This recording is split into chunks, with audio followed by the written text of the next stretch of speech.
he would do a lot of foul shit. Like behind the scenes, he would do some foul shit, like hating on, like doing things with people I done business with that he done business with. He would say shit that I like. He said that to you, Right? like yeah, so all right.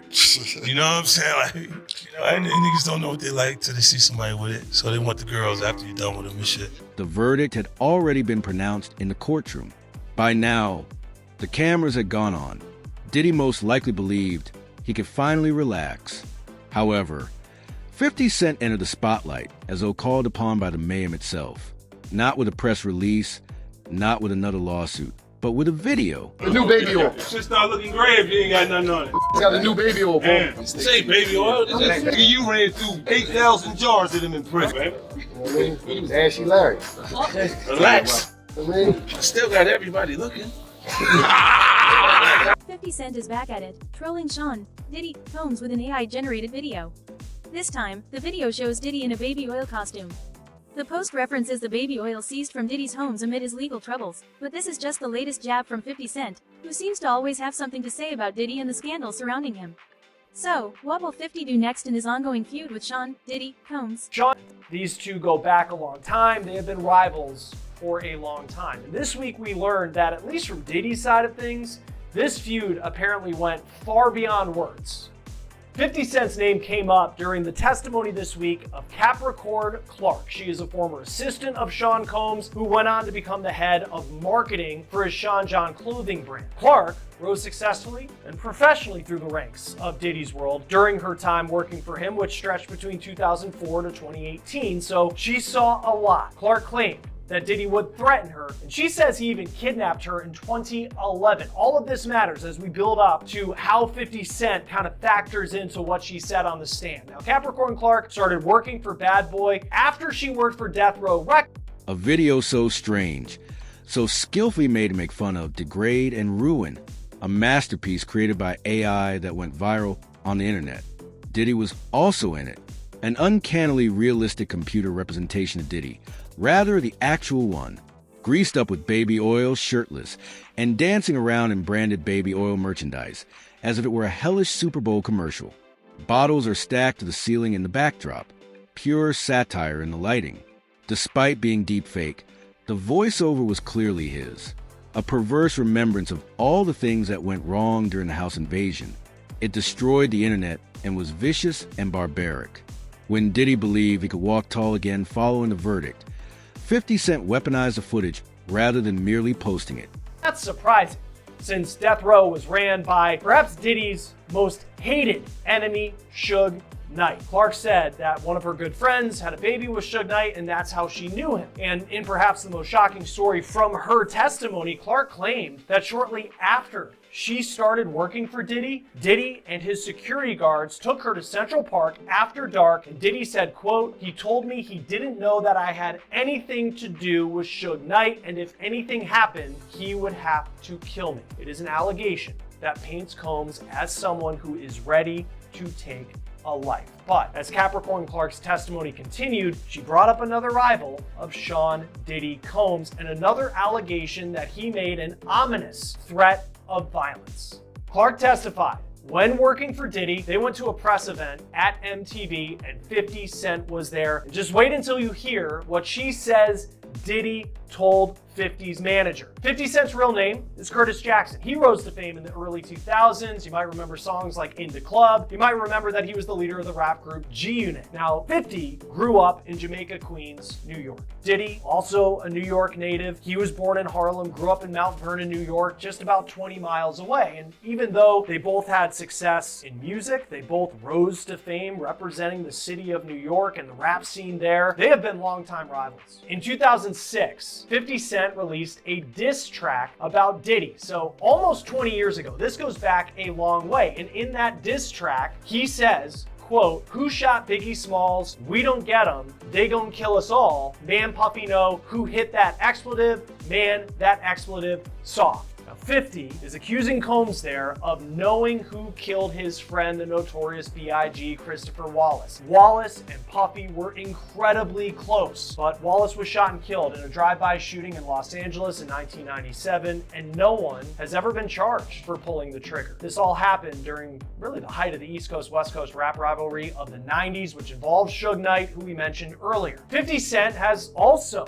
accused Diddy of orchestrating the murder of death row rapper Tupac Shakur, who died in 1996 in a Las Vegas drive-by shooting. This is Dwayne Keith D. Davis. He was arrested in September 2023, and he is the only person facing charges related to Tupac's murder. But 50 Cent has continued to push the allegation that Sean Combs either knows something or did something for Tupac to end up dead, though Diddy has denied that. But in a 2023 Instagram post, 50 wrote, "Damn, so Pac got lined by Brother Love, LOL, time to lawyer up, expletive, might get sticky," with a pic of Suge Knight in a car with Tupac. Diddy, who has a lot of names, Puff Daddy, Puffy, Puff, and Brother Love is one of those other names. Now, from Diddy's side of things, again, he's denied having anything to do with Tupac's murder, and he's also denied having anything to do with Christopher Wallace's death, and he's denied publicly having issues with It was timed perfectly. Just one sentence in the caption. You had best hydrate that ego if you have 1,000 bottles of baby oil. Every timeline was exploded by that line alone. Within hours, the AI film had millions of views. It was popular across all platforms. Remixes, memes, and reaction videos. It turned into a moment of culture. Not everyone was only giggling. They were breaking everything down, examining every aspect, and looking for Easter eggs. It was more than satire. Everyone recalled the home raid. So that was personal. That raid's video had already gone viral. It looked like a Costco warehouse, with boxes and boxes of baby oil piled high. People made jokes. The memes appeared quickly. Then followed the questions, the astonishment, and the stillness. And now, months later, one flawless digital troll had brought it all back to life. Did he too? He snapped. When he noticed a laptop, he crushed it, according to sources. Some say he left a meeting abruptly in the middle of a statement. It was too late. Despite his team's best efforts to contain the damage, there was no escaping that video. It was being reenacted by TikTokers. It was reposted by celebrities. Brands Taking shots of Sean Diddy Combs on Instagram. Me, I think I know why. 50 mocking his longtime rival after Diddy's arrest Monday night. We brought him to New York about 2 weeks ago because we knew this day was going to come. Where was 50 on Monday? Also in New York, making an appearance on the Drew Barrymore show. What are you looking for? And do you know what you're looking for? Yeah, well, just real friendship. Friendship, but not with Diddy. You ain't a friend of mine. You ain't no friend of mine. 50 posting a sweet picture of him and Drew on Instagram, but the caption tells a different story. I have a lot of fun. Here I am keeping good company with the Drew Barrymore show, and I don't have 1,000 bottles of lube at the house. I'm not panicking. They are. 50 referring to the over 1,000 bottles of lube and baby oil found when the feds raided Diddy's home in March. One of many details revealed in his now unsealed indictment, which laid out the charges for his arrest. I'm announcing the unsealing of a 3-count indictment, charging Sean Combs with racketeering conspiracy, sex trafficking, interstate transportation for prostitution. While Curtis gave his 2 cents on the situation, People love tragedy. You know, more than they love good news, no matter how you look at it.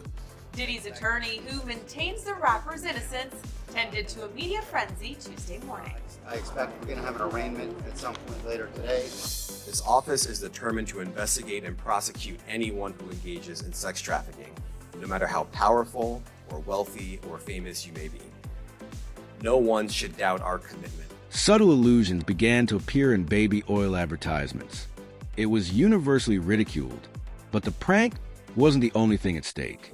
It has to do with what it stood for. Diddy has just escaped the most severe legal repercussions, and this video served as a reminder to the world of why he was still being criticized and why this was not being accepted. The story was reframed, and individuals were forced to recall the raid, the freak-offs, the silence, and the odd details that never seemed to fit. Additionally, 50 Cent made it appear simple. After laughing for 30 seconds in a follow-up video, he wrote, "This ain't even the real footage. Watch to see what comes next." It wasn't a joke. It served as a warning. There was a message hidden behind the humor. He was observing. He was recording. And until Diddy was completely exposed, he wasn't going to stop. Insiders in the industry referred to it as a PR breakdown. They said that the stain created by the video could not be removed by brand rehabilitation. What had just been released could not be undone by a press conference, a denial, or a counterattack. The picture was ingrained in popular culture, AI or not. Even Diddy's closest supporters began to distance themselves. Invites to the party vanished. Partnerships failed. In business circles, his name became a taboo subject because the internet as a whole joins in when 50 Cent clowns. It's more than just amusing. It's lethal. There was no violence in the video. It showed no offenses. However, it did worse. It broke the delusion. Diddy became a laughingstock as a result. And that was the deepest cut for someone who was preoccupied with power and control, because there was an unavoidable truth hidden beneath every laugh. He had a lot of baby oil, but why? For what reason was it concealed? Why did the world only find out after a raid? What more is awaiting release? Even though the AI video was a hoax, the uneasiness it caused was genuine. Additionally, 50 Cent was well aware of his actions. As Diddy's crew frantically flagged the video for reporting, he converted comedy into humiliation and turned satire into strategy. When he was asked about a beef with 50 in a 2018 interview with the radio show The Breakfast Club, Power 105.1 FM. Hey, yo, I don't have no beef with I don't know why. With Fifth. He loves me. He loves me. Do y'all really can't have a see beef? it? I mean, y'all can't see it. No, we can't see Y'all it, can't man. see that he loves me? But see, You really, hold on, you really think that's hate?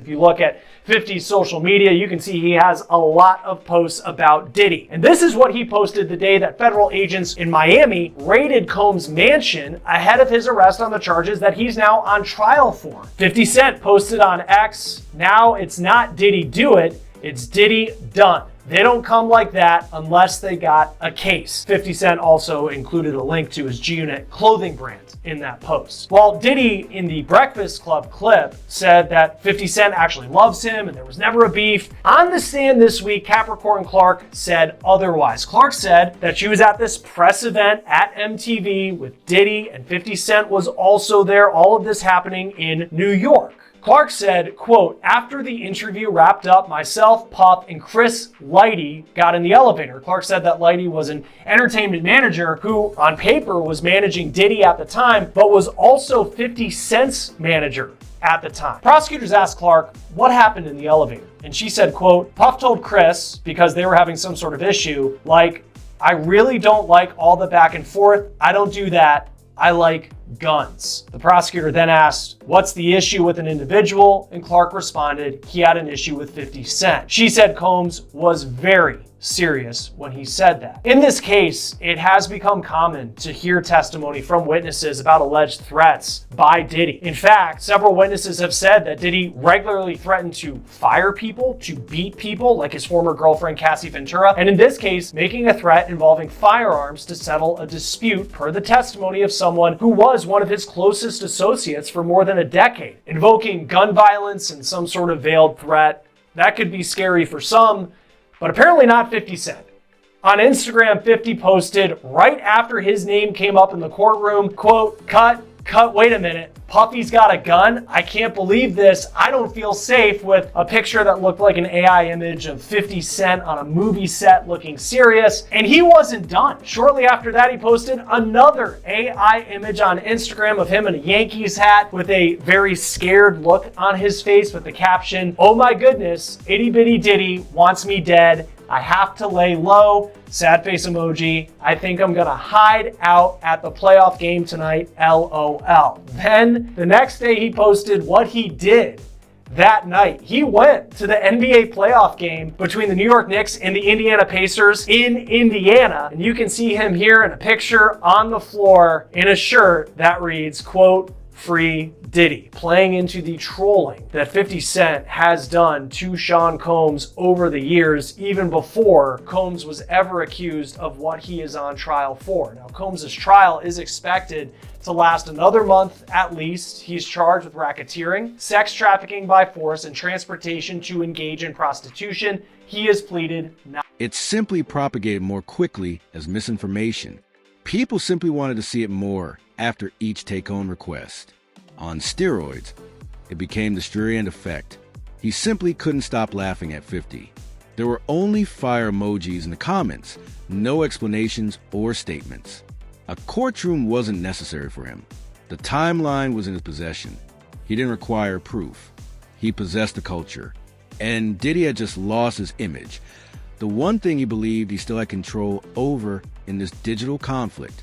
Because one meme, one video, or one well-timed troll may radically change the message in a court of public opinion. Additionally, Diddy was no longer the mogul because of 50 Cent. He was a walking joke, a flaw in his own legacy, and the baby oil meme. Even worse, there will be more in the future, as 50 is not finished. By no means, he has more content, more clips, and more truth veiled in humor. Diddy too? He is powerless to stop it. He is unable to silence it. It's too late once the world starts laughing, so he can't sue it away. The giggling is only growing louder. Even more vicious was what 50 did next. He released merchandise in limited quantities. 1,000 bottles club shirts, hoodies using the image of Diddy from AI, mugs with the words "Remain Greased." They were bought out in a matter of hours. During live streaming, influencers wore them. It was no longer merely a joke. It was a movement, a trend. Did Squad, meanwhile, attempted a countermove. They threatened legal action, issued a cease and desist, and made defamation claims. But all that did was fan the... I'm going to strike those so it gives the jury less options to find him guilty of racketeering. It gives the prosecution less options to argue when it comes to a closing argument. And by the way, it goes back to a question we got earlier today during the lunch show. Somebody had said, how come the jury just doesn't get the jury instructions at the beginning of the case as opposed to the end of the case? Well, let's see what's presented. Let's see what's actually shown during the course of the trial. There might be insufficient evidence to actually move forward with some of these charges or some of these elements. So it's interesting. Now, what about sex trafficking? What were the arguments that the defense made for why the sex trafficking should be thrown out? And by the way, let me just say this. For the prosecution's point of view, they are arguing that Jane and Cassie were victims of sex trafficking, that Combs used force, fraud, or coercion to induce them to engage in sex acts with male commercial sex workers. Something of value was exchanged. There is a transportation element to it as well. What did they say? What did they argue for why this should be thrown out? Well, everyone has to remember that Sean Combs is charged with 2 counts of sex trafficking, count 2 and then count 4. Count 2 kind of involving alleged victim number 1, that being Cassie Ventura, and then count 4 involving alleged victim number 2, that being Jane Doe. So in terms of their arguments for count 2 specifically, Alexandra Shapiro said, the key element here is what Sean Combs knew, and that they allege that Cassie didn't really communicate her reluctance to doing these freak-offs or hotel nights, as they were later called, that under count 2, the defense says that the relationship was toxic for many reasons, something that they've been kind of talking to all the way dating back to the pre-trial stuff. And the defense also kind of pointing out, they acknowledge that Sean Combs was, according to Alexandra Shapiro, she used the words regrettably violent. And so it's something that the defense acknowledged throughout the course of this trial, going all the way back to openings where they say that Sean Combs, and they admit he was violent with his girlfriends, and in this case, Cassie. And the defense says domestic violence is not evidence of sex trafficking, something that I think a lot of people who have been following this case on social media, some people think this way. But in terms of count 4, in relation to alleged victim number 2, that being Jane, the defense says that the evidence is insufficient and that Mr. Combs couldn't have known that Jane didn't want to participate in these hotel nights. Alexandra Shapiro said the evidence showed that Jane was willing to participate. Again, going back to just some of those text messages that the jury was able to see. And I kind of agree with you there, Jesse, where it did kind of feel like this is maybe a little preview, a little sneak peek of what their closing argument. The internet craved more because it smelled blood. It was unavoidable for news organizations. On it, late-night hosts made jokes. Every humor channel featured skits. It became popular. The baby oil meme turned into a PR disaster and case study.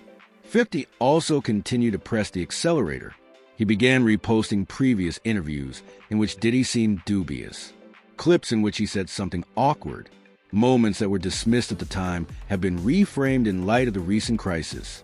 All of Diddy's statements were suddenly being re-examined. Nothing was secure. Then followed the appearances on podcasts. 50 began going around, chatting with podcasters, sharing anecdotes, and making cryptic remarks like, "I told y'all years ago. You all were not interested in hearing it." Additionally, each time he concluded the section, he pointed to the camera and said, "Watch part 2. It was brilliant." He did not have to accuse anyone. For him, the internet was doing it. Every joke, every edit, and every remix. Perception was being transformed into reality. It felt true, but not because it was true. And that's lethal in a world where feelings are more important than facts. Diddy's quiet was deafening. He did not post or reply. He vanished from the public eye. He had to do it, not because he wanted to. Every appearance has the potential to become a meme. Any word could be used as a weapon. He was falling behind. In real life, as well as on social media, brands are no longer available. Plans for the tour are dead. Appearances on TV canned. People were fleeing for their lives. There was no desire to become the next meme. 50 as well. Leaning back, he observed the collapse. He shared a picture of a bottle of baby oil resting on a throne. "King of Slick" is the caption. 5 million people liked it. It was an obvious message. Justice was not at issue here. Retaliation wasn't the point of this. It had to do with story. Additionally, 50 Cent had complete influence over the narrative. Diddy may have won in court, but he was losing more badly than anyone else in the digital arena, which is where things truly count these days. And while 50 has part 2 locked and loaded, the show isn't finished yet, and it will be